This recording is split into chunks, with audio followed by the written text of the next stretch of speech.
Hi, I'm your L7 movie guy, Pierre Marks.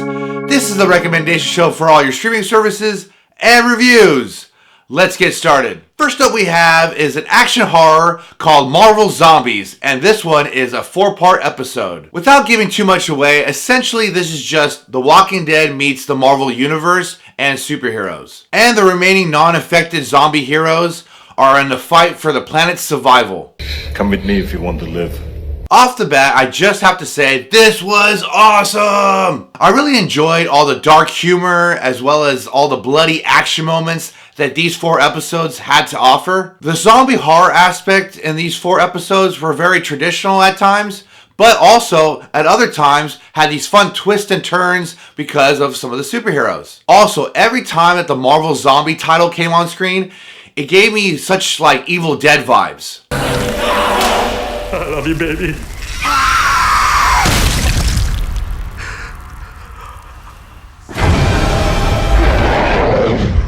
Now, since there's such a big catalog of Marvel characters to choose from, I was actually pretty surprised on which ones they picked to be in the episodes.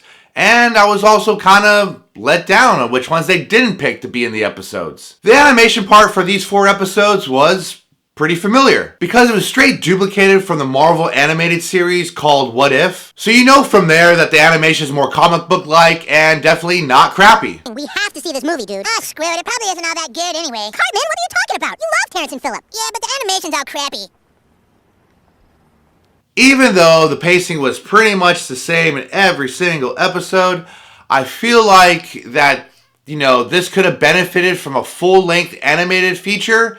But who gives a shit anyways? This was still awesome and a good time, so I'm definitely giving this one a yay. And for the audience thumb scale, I'm going to give it a 4 out of 5. Second up we have is a horror comedy called The Monkey. Basically, this is about 2 twin brothers that inherited a evil wind-up drum monkey toy, which whenever it starts drumming and then stops, death soon follows right after. Then it becomes a mission to get rid of this thing once it starts being used for revenge.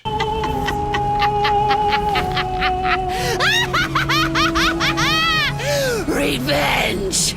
Right out of the gate, I got like Quentin Tarantino, Martin Scorsese vibes, and that's due to its narration in the beginning, as well as the dark sense of humor that this film has. It's like the director decided to take that Final Destination idea and just give it a better story, as well as adding a lot of fun and a really weird twist to the genre to give it a very unique and fresh approach. That's so refreshing.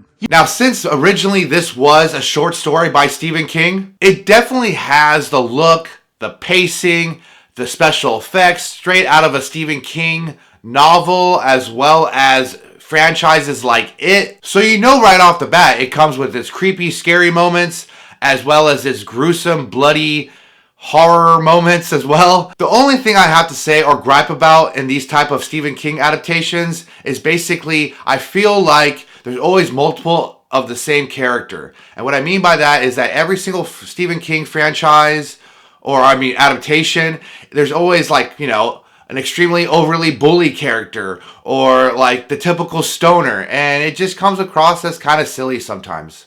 What do you guys want? Get some sour cream and onion chips with some dip, man. Some beef jerky, some peanut butter. Get some Haagen-Dazs ice cream bars, a whole lot of hot. Make sure chocolate. Gotta have chocolate, man. Some popcorn, red popcorn. In the end, I found this to be entertaining and somewhat of a decent watch.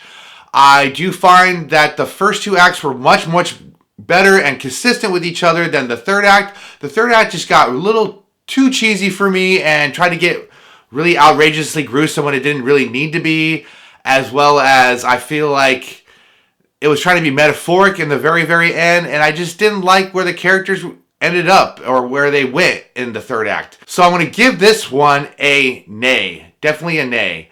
And for audience thumb scale, I'm going to give it a 3 out of 5. Last up we have is a request from my coworker Jeremy.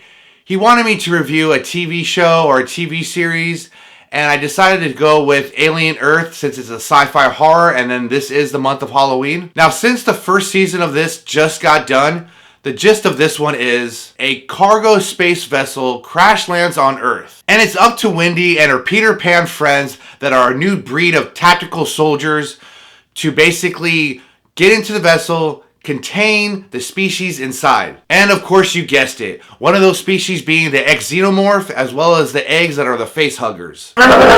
So is Wendy and the gang going to comply with protocol, or are they going to rebel? I know, fight to power. And of course, this is just the first season, and I don't want to spoil anything for you.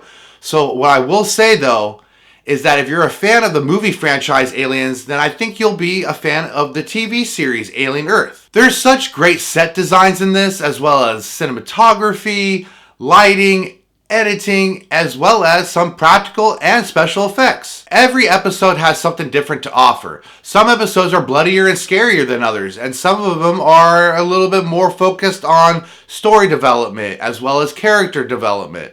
So don't go into this thinking it's going to be consistent from the episode that you've watched. Everything's a little bit different and nothing's the same. But that was different. So let's talk actors and characters for the moment. Because besides the story, typically characters and actors are what us, the audience, want to keep watching, as well as what is the driving force for the story to go along. As a whole, I think every actor did a good job playing their character. I do feel like some of the children characters that are played by adults were a little bit overacting, or they were just really annoying and come across as just bratty-like. It just seems like the writers as well as the director wanted to have the innocence of a child-like characters because of maybe they thought having the metaphor of rebirth, or how when rebirth happens it might change somebody in the inside, as well as there's just a lot more deeper thought into this that I could go into, but basically they were just trying to have a deeper metaphor to it. And that is the complex explanation. So with that being said, I did enjoy the first season of Alien Earth. And I also found it very surprisingly violent for a TV series. But I guess like when it shows like FX, you can get away with certain things. So I'm really happy that there was a lot of bloody moments in this. I will say I was disappointed with one aspect, and that is, please have the face huggers latch on to something that's not human, like an animal, like a gorilla or a lion. I want to see some crazy xenomorphs, and from that, I feel like there was a lot of missed opportunities here. So I'm going to have to give this one a yay for right now. And for audience thumb scale, I'm going to give it a 2 out of 5. Well, that's all the time we have. Please, as always, hit that like and subscribe button. And if you liked any of the movies we discussed or television shows, please leave a comment down below. Have a good weekend, and may the movies be with you. Lates!